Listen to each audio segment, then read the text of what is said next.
All right. Hello, everyone, and welcome back to another edition of Your Adrenal Fix, where we teach exhausted and burnt out adults the truth about their health so that they can get their health back quickly.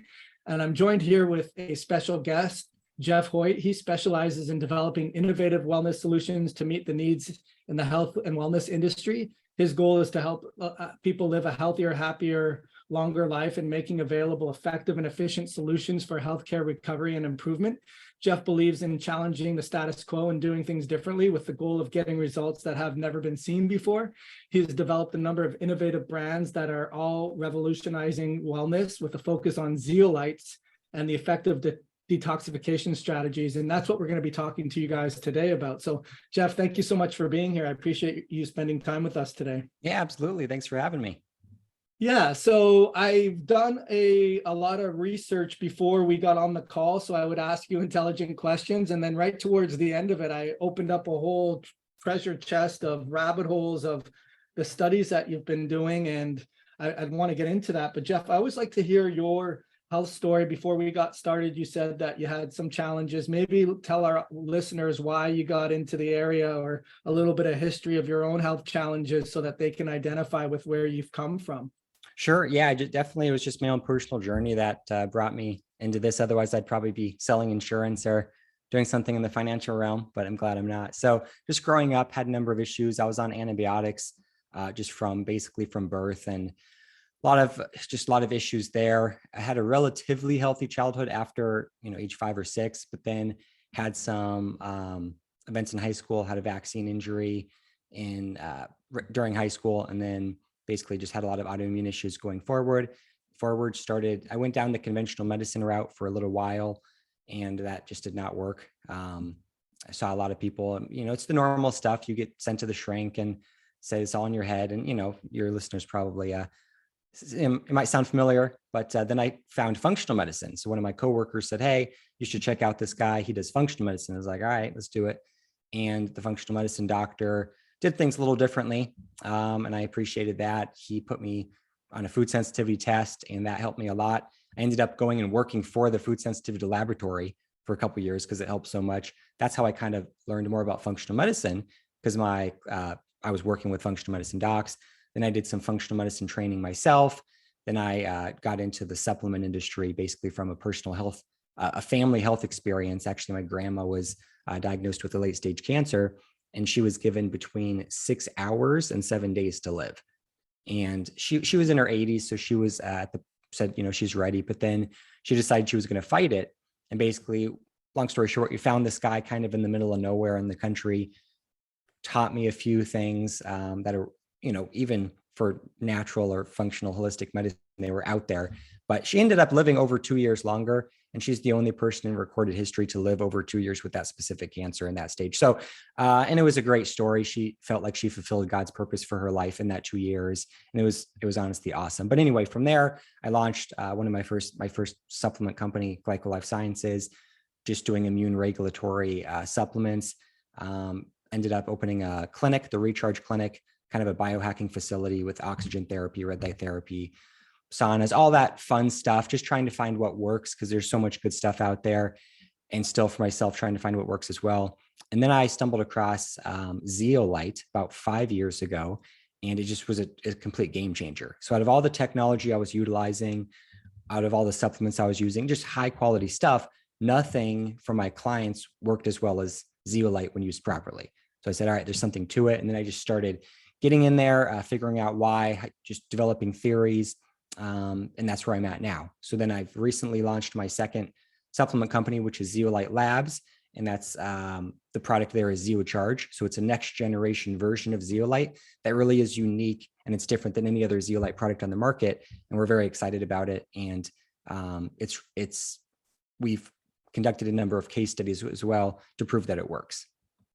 Oh, that's a great story. Thank you for sharing. I always like to hear those stories and the entrepreneurial mindset and the inquisitive mindset, and opening one door opens another door, and here you are, and you kind of had that eureka moment with Zeolite. So that's why we're on the show, and I want to educate our listeners as to what it is, what its benefits are, what are the ins and outs, let's leapfrog ahead of having to do the research on our own, and let's tap into Jeff's brain and figure out what he's learned from all of this. So what would you say, what is zeolites? What did you get so passionate about it for?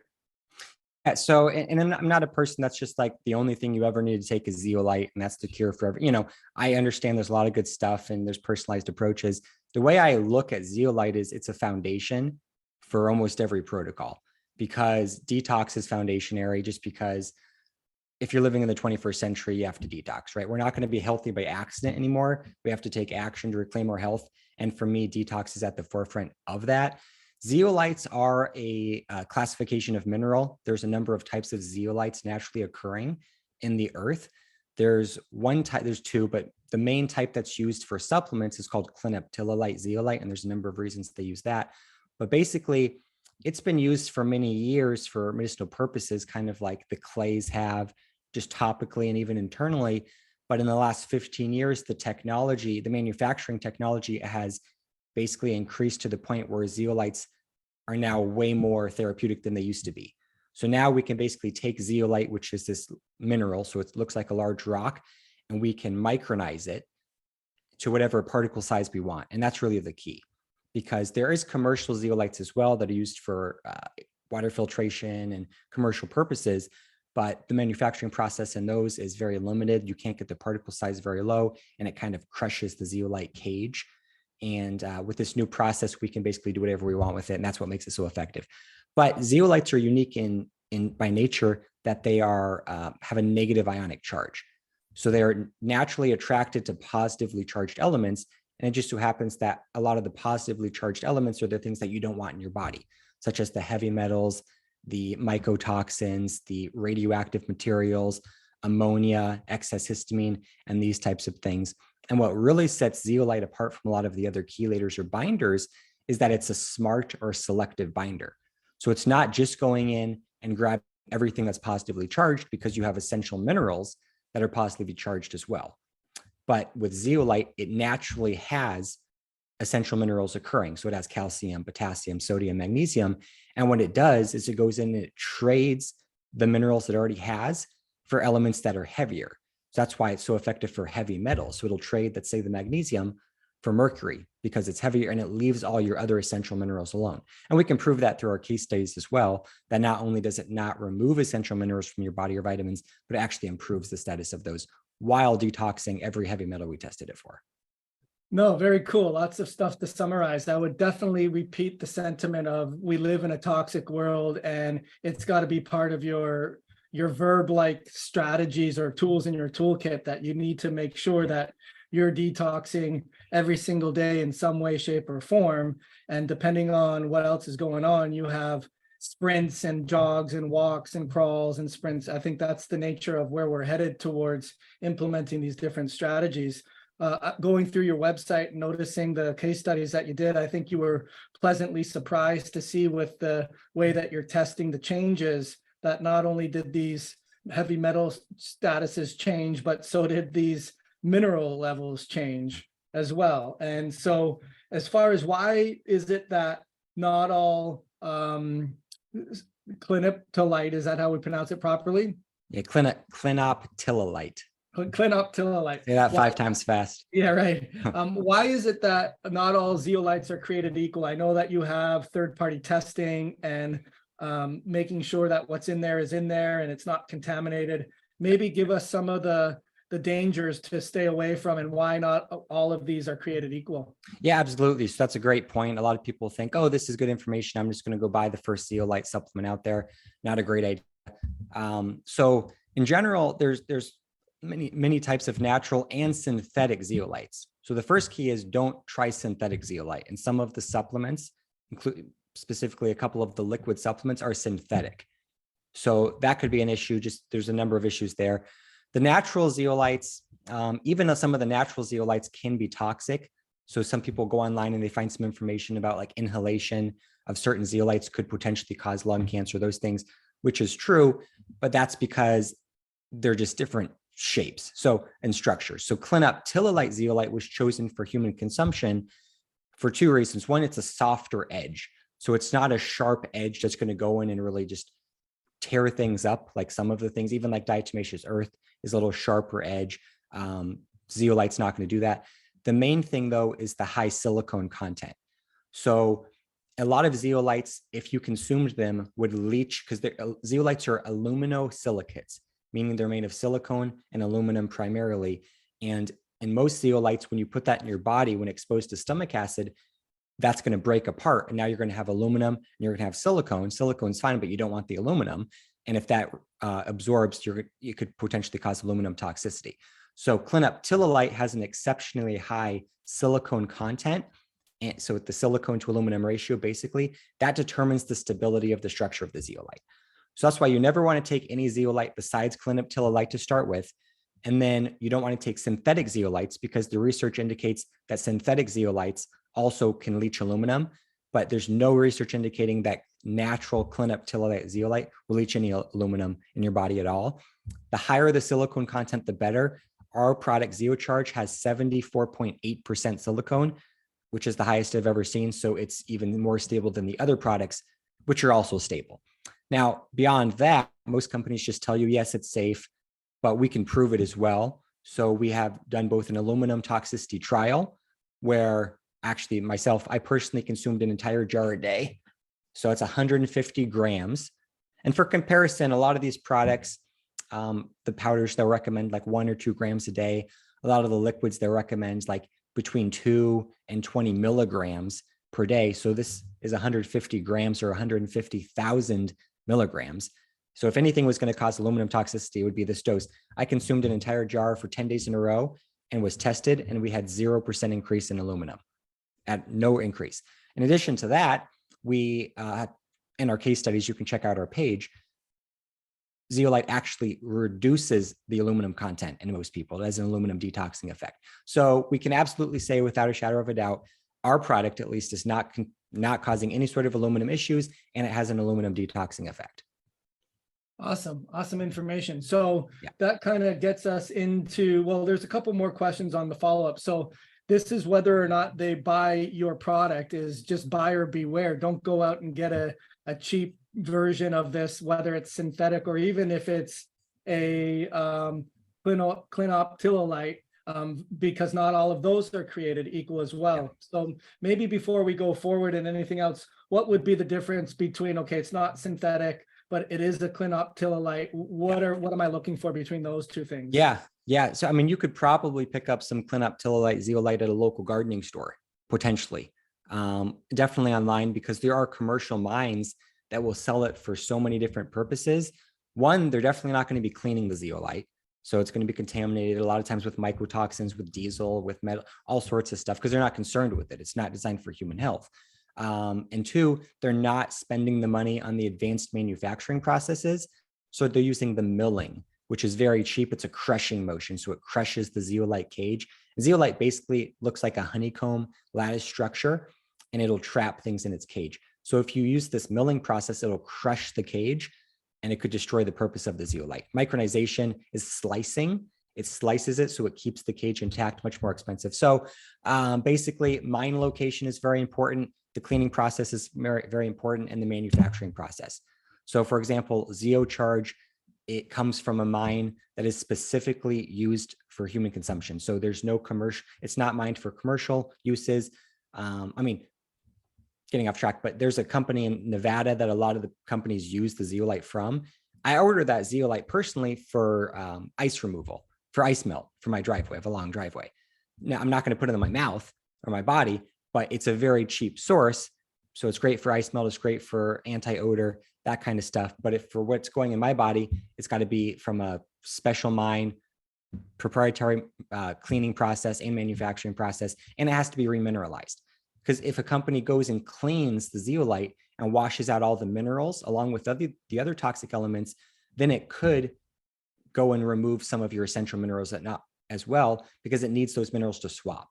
So after we clean it, we remineralize it with ionic trace minerals. So those are present for exchange. And we have that in the third-party testing that can be seen in our site as well. One, it's clean. Two, it has minerals for exchange. You can also see the high silicone to aluminum ratio. So we've got all that data. Very few companies will actually give you third-party testing for zeolite. And the third-party testing they do give you, if you really look closely, sometimes it's not pretty. Not so third party, Yeah. or just not so. So is when you say we mineralize it, is that given to you in that way, or are you remineralizing it? Not easy to say either. Are you doing that yourself, or you're getting that already finished?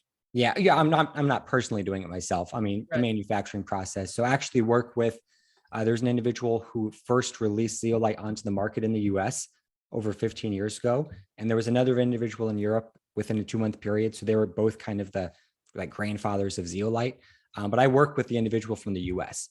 So I use his proprietary manufacturing processes, his proprietary mine, because I'm never going to be able to figure out how to do things as well as, like the Right. grandfather of it. So I figure I'm not going to reinvent the wheel. I'm going to work with him, but I'm working with him. And now we have a special form of zeolite that no one else sells. So he doesn't sell it. No one else sells it. Basically, the key with ours is we've perfected the particle size arrangement. So we've got the purity, we've got the special mine, the cleaning, all that. But zeocharge is really different than any other product because we've got a very unique particle size arrangement that basically combines the benefits of liquid zeolite products with powdered zeolite products. So on the traditional side, you had these powdered zeolite products, which were great for gut binders. There were larger particle sizes. They would stay in the gut, act as a binder, kind of like a charcoal or bentonite clay or something else. That's great. Then they came out with these liquid zeolite products, which some of them were just the powder mixed with water and just kind of marketing, stuff going on. But the higher quality ones, they basically took the zeolite and made it into a very small particle size for a full body systemic detox. So at that point, it could leave the gut and offer a full body detox. So what we did, and there's benefits to both, right? So what we did is we took both of those concepts and put them into one product in a powder. So now you're getting a whole range of particle sizes. So you're getting some particle sizes that stay in the gut, some that go through the whole body for a full body detox, and everything in between. Because we're not just going after metals, there's a lot of toxic elements and they have various particle sizes. So we want a full range to ensure that we have the most comprehensive detox. And we can prove, because some companies will say, oh, the liquid companies will say the powders can't offer a full body detox, which may be true in some cases. But once again, through our case study program, we can prove that zeocharge detoxes on a full body level because the test we're using is a tissue test measuring metals in the palm of your hand, and the metals are lower. So it's coming out of your hand. It's coming out of the full body. It's definitely leaving the gut. No, that's awesome information. So thank you for doing all the work and sharing that with us and distilling that down.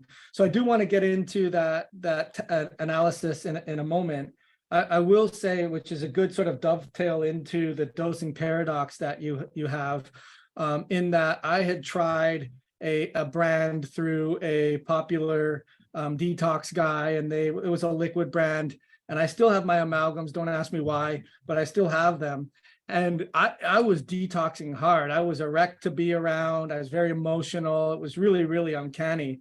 Maybe explain that in terms of, let's say you do have a liquid small particle arrangement ability to detoxify, clinoptilolite, and you're not taking very much. Why it would be more toxic to the person that's getting a higher dose? What's going on there? Yep. So, and this was kind of a game changer when we discovered that the zeolite is very dose dependent, and it's the opposite of what most people would expect. So the general approach, which is a good thing in most cases, is to start low and work your way up, right? Low and slow, titrate up. But with zeolite, what we found is the opposite is true. The higher the dose you take, the gentler it is on your body. So that's where a lot of people run into issues with the liquid products, because even though a lot of them are very high quality, you need the two Qs, quality and quantity.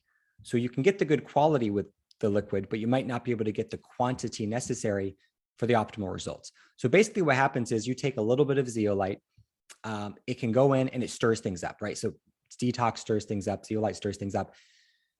It can make a mess, and that mess can result in redistribution of toxic elements and other things that result in your symptoms, inflammation and symptoms. And a lot of people think that's a good thing. It's a detox effect. It means the detox is working. But really, the ideal situation when you detox is you feel nothing. Because if you're experiencing those detox symptoms, it means your body is being put under a situation of stress, And naturally, your body's going to start closing off detox pathways, and your detox is actually going to be very limited. So the way I see it is, with the theory, is you need a high enough dose of zeolite to have enough zeolite cages available to grab everything that's floating around in circulation, and have extra zeolite available to grab onto anything that is dumped into circulation from the detox process being stirred up, basically. So there's a lot that goes into it. And it kind of depends on what you have going on. But for example, you take zeolite, you could be disrupting biofilms where you're breaking open, you're releasing micro parasites, bacteria, yeast, and then they're being exposed to the immune system. Then they're releasing their toxins, and et cetera. The immune system just goes crazy. So the more zeolite you have, the more you have to mop up everything that's going on. And I'm doing a terrible job of explaining this. No, it makes complete sense. I mean, I think what happens is a lot of practitioners want to be safe, right? Where they want to make sure that you're not creating too much of a strain to the body, or kicking up that ocean floor too much to where, or steering up the hornet's nest, where now all of a sudden you're left with this major challenge. And it is a paradox in the sense that, and I tell people that a lot with a lot of the things we do in other ways, that you didn't have enough firepower. The PSI behind the water pressure wasn't enough to put the fire out. So it makes a lot of sense in that way, Jeff. As far as with that being said, what is the typical dosing strategy? Just curious with the amounts that you have. Yeah. And I will say, on the website, you can click the link on this video below and go to the website, and then hit the education tab. And then there's a link to the higher dose theory. And that's a 14-page document that goes deep into all the reasons why the higher dose is gentler and more effective on the body. And it discusses, histamine release and biofilm disruption, redistribution, and some pretty interesting stuff. So if you're, nerdy like that and you want to learn about it, go for it. So in terms of dosing, it really depends on the person, their personal level of toxicity, and just their general body burden. But the higher the dose, the better generally. So, and just a couple examples so people don't know, it's not just a theory. We've proven this with many, many, many people over the years with multiple zeolite product, with our previous zeolite product and this as well. It's not going to work with every zeolite product. I do want to say that quickly, because if you try this with a liquid, it probably will backfire, because it'll stir more stuff up, but it won't get to the point where you cross the threshold of having enough extra zeolite. Well, it depends. I mean, the variable would be the potency, right? How much milligrams? Exactly. Right. Yeah. So let's say, 5 milligrams stirs things up a little bit. 10 milligrams stirs things up even more. The higher dose there is probably not going to help you. It's probably going to make you worse. So you have to there's a threshold, and we don't know exactly what that is. For us, we do 10,000 milligrams at a time as a starting dose. So that's 10 grams, 2 tablespoons of our powder. That's a really good starting dose for people. And then if they experience a headache, that's the most common side effect of detox reactions, then we say just double the dose. So the next day, take 20 grams, 20,000 milligrams. And then the next day, just do another 2, do 6. Generally, that does it. Most people are okay. I'm used to working with very sensitive individuals, people on the chronic mold spectrum, Lyme, mold, magnetic field sensitivity. Those are the people who really need to be careful about dosing, and they need the higher doses. Those are also the people that usually don't believe me, because they want to start with the lower doses, but those are the people that really need the high ones. And there's there's so many people that have tried either a liquid zeolite product or even this product in the powdered form at a low dose, and they've gotten terrible reactions immediately. But then when they've raised the dose, they've had no reactions. Right. This and happens you're talking over and about over. orders of magnitude. I mean, you're talking about 5 milligrams versus 10,000. Yeah. And just for reference, we've got a couple of cases right now where we've got 2 adult autism cases that have been taking 90 grams a day. So 90 grams, that's a lot. That's 14 tablespoons. Yeah. 42 teaspoons. What's the serving size to get like 2 teaspoons or 2 tablespoons? Tablespoons is zeocharge. So yeah, so 5,000, 1 tablespoon. Yeah, 1 tablespoon, and that's approximate. It goes by weight, but about 1 tablespoon is about 5 grams or 5,000 milligrams. And then for a healthy, we kind of call that the maintenance dose, right? That's a great maintenance dose. There's 30 servings per container at that dose. So this will last you a month at that. If you want to start with the accelerated detox dose of 2, you're going to need 2 jars. So pick up 2 jars for the first month. Now, in some cases, you need even more than that. And there's really no way to know exactly how much you're going to need until you try it. But it's always better to start with the higher dose than a lower dose. So we do have what's called the Ultimate Zeolite Experience, which is a 20 pack of zeocharge. And the protocol is it's a 5-month protocol. Month 1, you take 6 tablespoons per day. So you go through 6 jars on month 1, month 2, 5 jars, then 4, then 3, then 2. So the key is you start with the high dose, and as you reduce your toxic burden, you don't need as much. So the healthier you get, the less you need. And then after the 5-month period, you can go to a maintenance dose of 1 tablespoon per day. So that seems to work really well for people. Some people might not need that high of a dose. If you're not sure, it's always better to err on the side of a higher dose though. Because there's another thing we learned from the case studies is people were taking various detox protocols, including zeolites, for multiple years, and they were not really detoxing. So if your body, detox is completely controlled by your body. That's really the key. No chelator, zeolite, or other supplement is going to be able to go and force the body to do something it doesn't want to do when we're talking about the deeply stored metals because metals are specifically difficult to detox because they're similar in structure to minerals. So, I mean, if you have mineral deficiencies or just other issues, your body doesn't want to let go. So when you think about from your body's perspective, if you've got a lot going on, immune issues, just excess oxidative stress, aging, whatever, your body does not want to prioritize detox because it's an easy thing to put on the back burner. So let's say mercury comes in your body. You're exposed to mercury or some other toxic element, and you have all this other stuff to deal with. Your body's going to say, I have to deal with this other stuff. Mercury, I can just jam into a fat. I can just jam into, an organ or a fat cell and keep it there because the body is more concerned with short-term survival than long-term thrival. So the body actually will prefer to keep mercury and other metals in your brain and organs because it's hiding them from your immune system. And when your immune system attacks these things, that causes inflammation and a number of symptoms. So long-term, of course, it's not great because they're deteriorating the organs, but short-term, it's actually protecting you. So that's why when your body's resistant to detox, because in order to get your body to push out these heavy metals from organs and deeply stored fat tissue, you're going to have to it's going to require a lot of cellular energy and confidence that your body can get them out without having an absolute disaster occur. So if you experience a ton of symptoms during a detox protocol, you're probably removing some general tissue metals and storing things up, which is not a bad thing, but your body's probably not going to be releasing the deeply stored metals because it's on alert now because it's stressed. So really the only way to detox effectively long-term is for it to be a gentle detox where you're either experiencing nothing or feeling better. And I have it'd probably make more sense if I explain my 3 levels of detox theory. Yeah, it's a good segue into that for sure. I just wanted to make some comments on that. And sure. I like that you do that because my analogy is always that in terms of, I initially started as the adrenal fatigue recovery ninja, and the name of this podcast is called Your Adrenal Fix. Yeah. But the more rabbit holes that you go down, Jeff, the more you realize it's a supply and demand problem. It's an energy production problem. And when you're not producing enough cellular energy, then your body has to prioritize and go into cell danger. And one of the main things it's going to do is sequester these metals so that you don't buy a new addition to your home when you just got laid off, basically, right? Because how are you going to fund that whole project, right? So that's kind of the analogy I would use on that.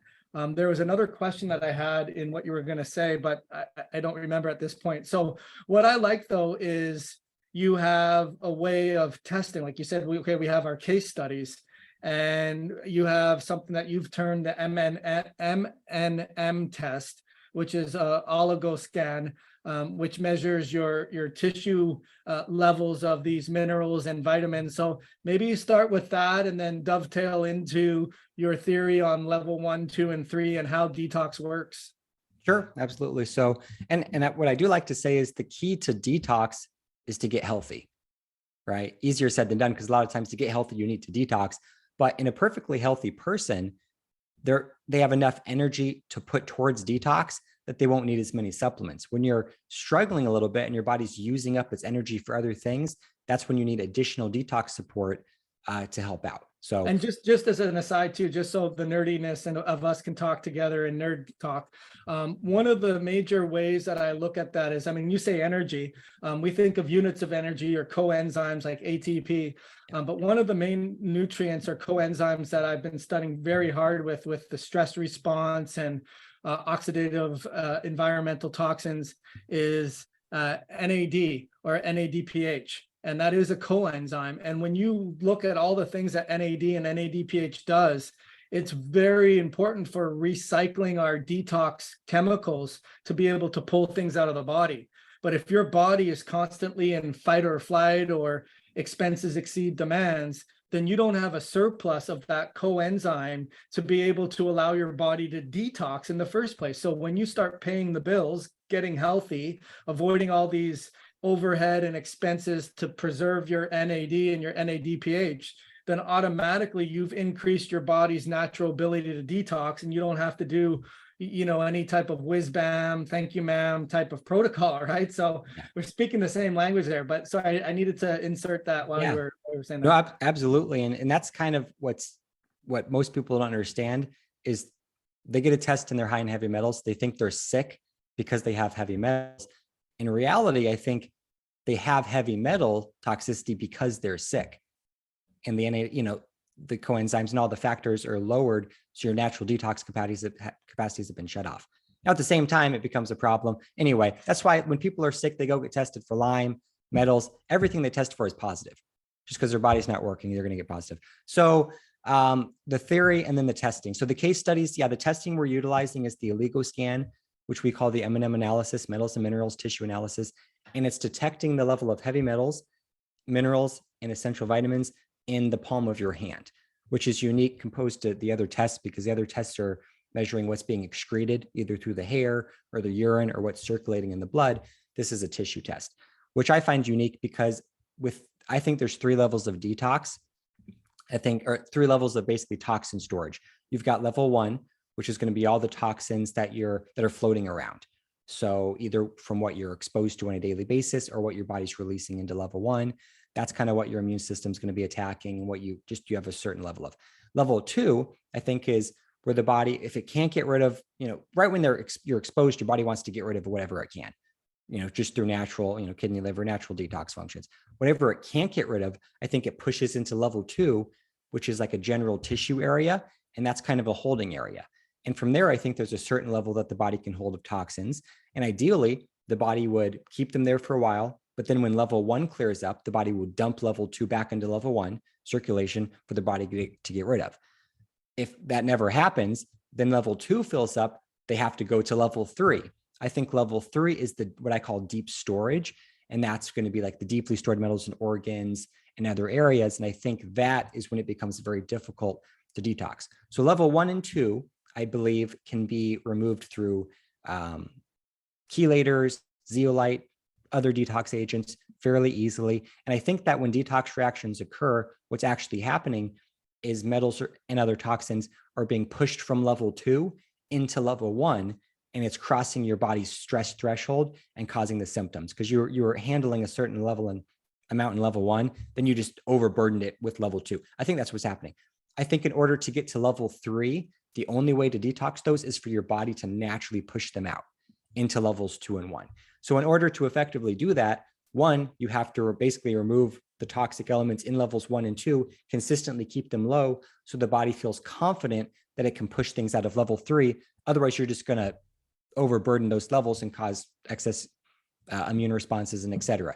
So that's why when you have a stressful detox experience, you're probably only detoxing levels 1 and 2, and some things are just getting stirred around and not really leaving the body, but your body's not going to be getting rid of the level 3 metals because that's up to your body and the pathways are going to be closed.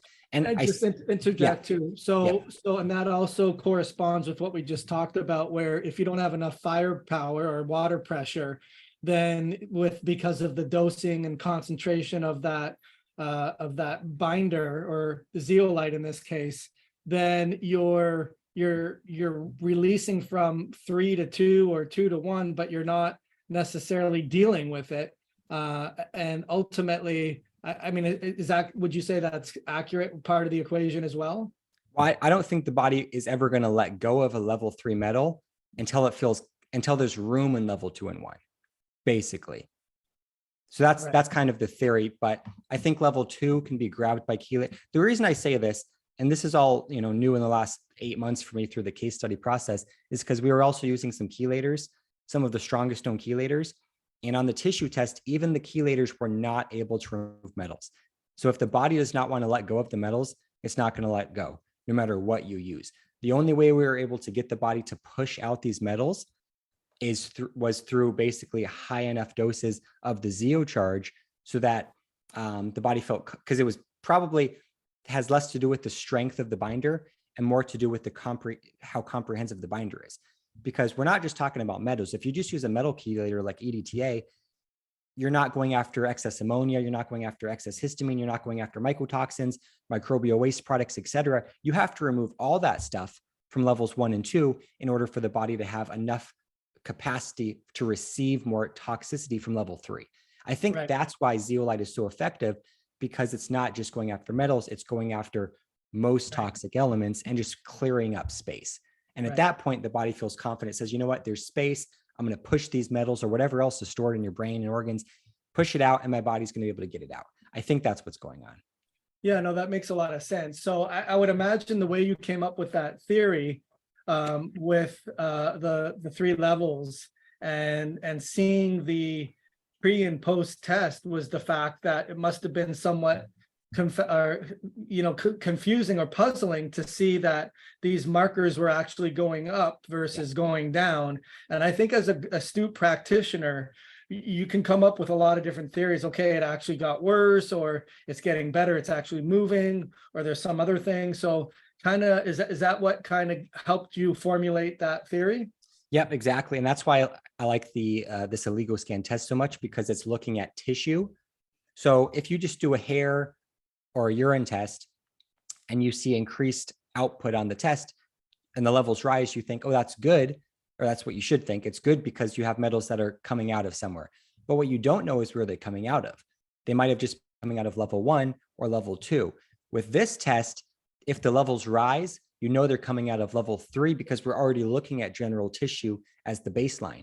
So it's pretty easy on this test and most tests to get the levels to go down, because you just go in and you can grab whatever's floating around, no problem, the level goes down. But if you can get the like mercury level to rise on the test, that's actually what you want, because it means it's coming out of an organ or wherever it's hiding, and it's coming into the general tissue area, preparing to leave the body. Right. People may not understand why that is, but it's not like they're going to the mercury factory to play with mercury. I mean, it's whatever was there before is there now. It's just that it wasn't coming out and it couldn't have come from any exogenous source. So that's why Jeff is saying it's got to be from what it's there. And I think that's an important point to highlight, where a lot of people will look at a test, Jeff, and they'll say, oh, it's not there, so I must not have it.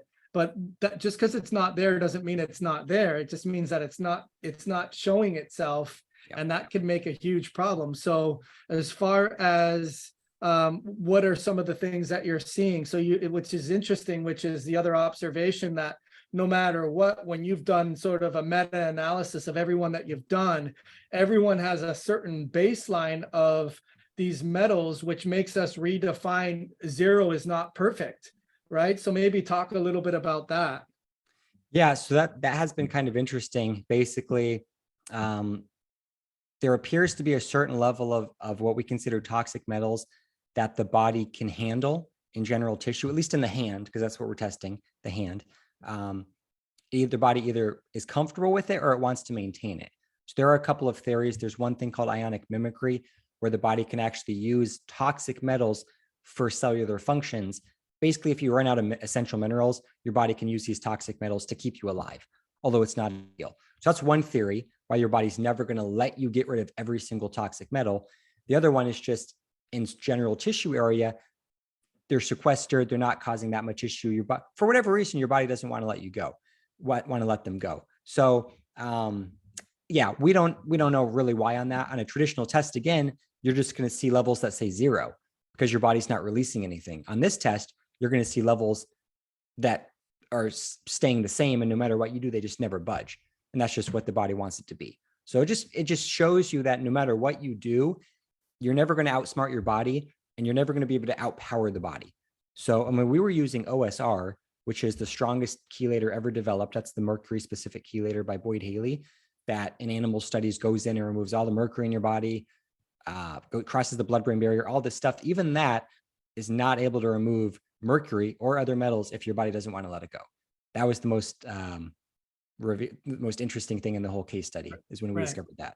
Well, yeah, for sure. I mean, I think it points to a good point in that a lot of people get fixated on the one thing, right? Like I'm sick, I'm not feeling good, it's got to be Lyme. I'm sick, I'm not feeling good, it's mold. Or maybe the one thing is all of those. Like I have Lyme, I have mold, I have heavy metals.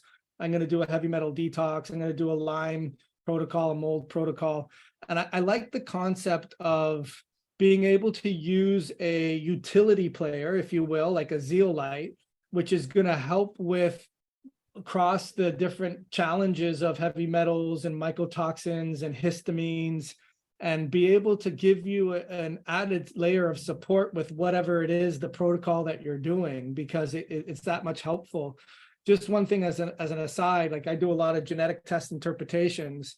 And if someone has lead or aluminum or mercury, especially lead and aluminum, they're known inhibitors of specific genetic enzymes that help with recycling iron, with turning on your antioxidant response elements. So once you selectively, like you said, selectively take those out because they're heavier metals, and it basically exchanges the positive charge of the mineral with the positive charge of the metal, and it does an exchange. Now, not only are you ridding yourself of that burden, but you're turning back on enzymes that help with the process. So it's a facilitating thing as well. So I guess maybe explain that in terms of your surprise with the fact that when you did these studies and you found that you improved not only did these pre and post tests show that the minerals from the body burden were getting higher to a certain point, and then over time they started to come back down to a baseline, knowing that you were getting improvements. But a surprise finding was the fact that the minerals were going high and the balancing of those. Why do you think that was? Yeah, so both the vitamins and the minerals, the vitamins were more surprising than the minerals. So the minerals improve.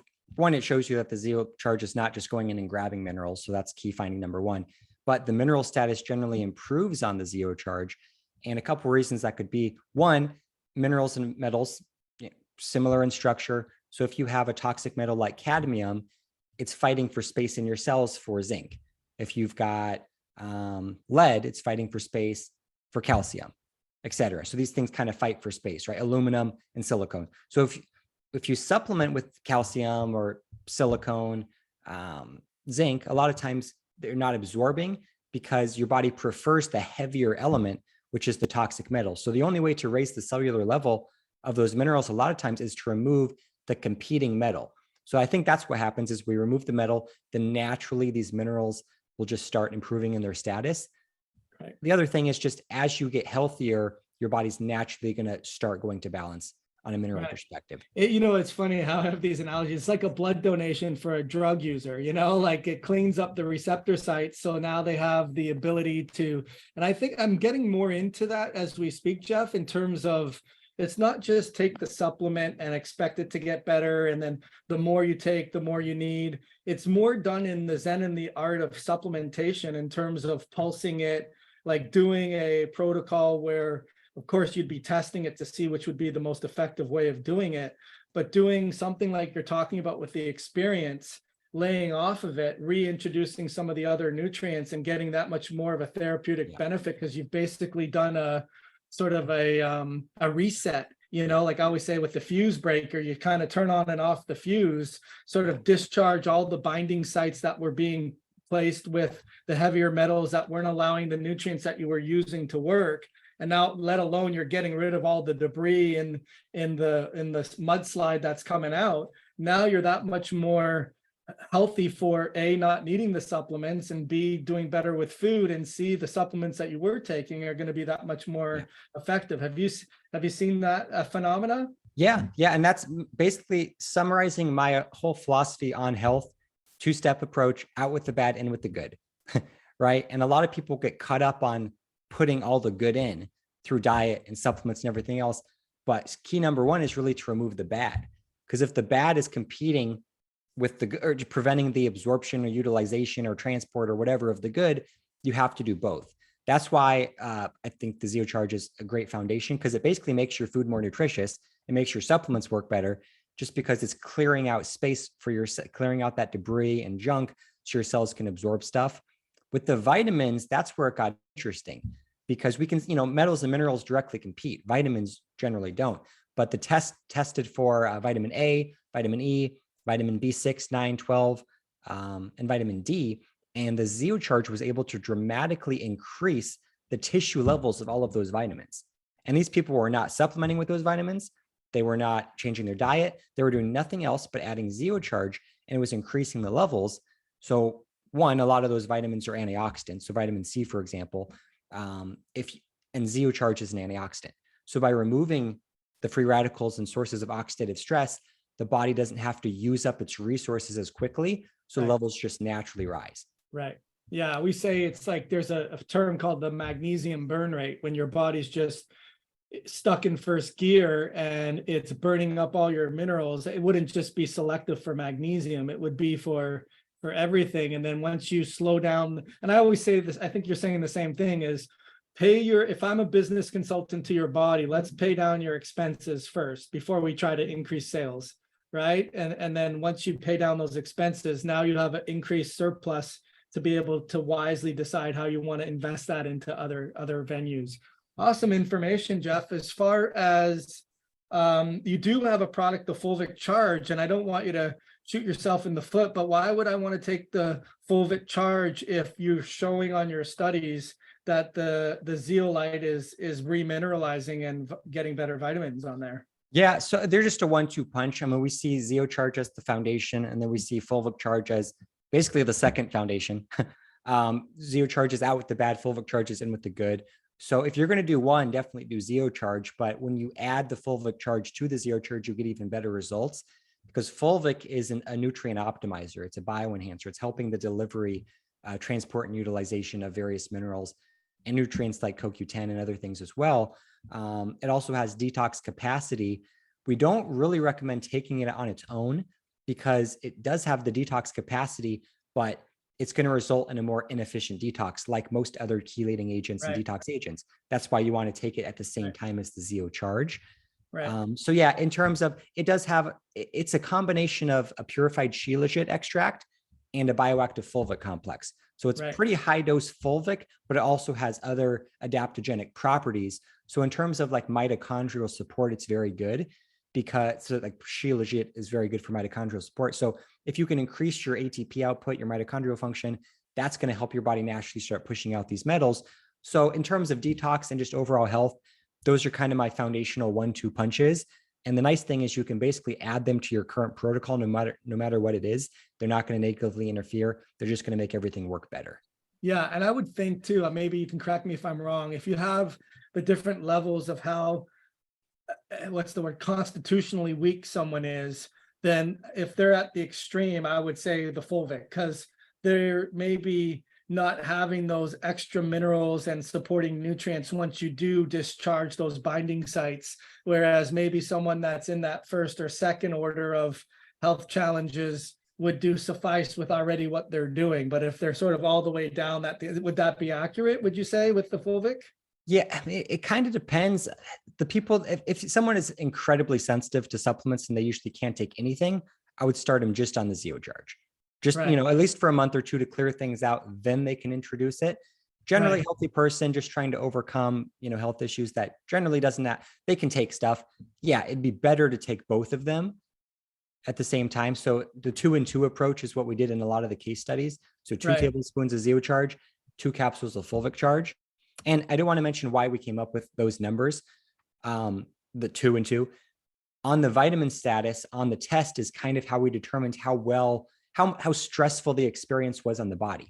So traditionally speaking, detox is considered to be stressful. And most people say you suck it up and you go through it and all this stuff.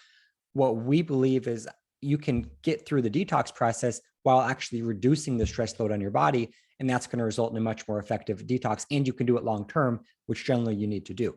So when we did 1 tablespoon of zeocharge with or without the fulvic, we were getting very good detox effects in most cases, but it was impairing the vitamin status in almost half the people. So they didn't feel worse. They didn't have physical symptoms, but the vitamins were lowering, meaning the body was having to use up extra resources to combat the stress of detox. When we then raised those people to 2 tablespoons of zeocharge, the vitamin status improved.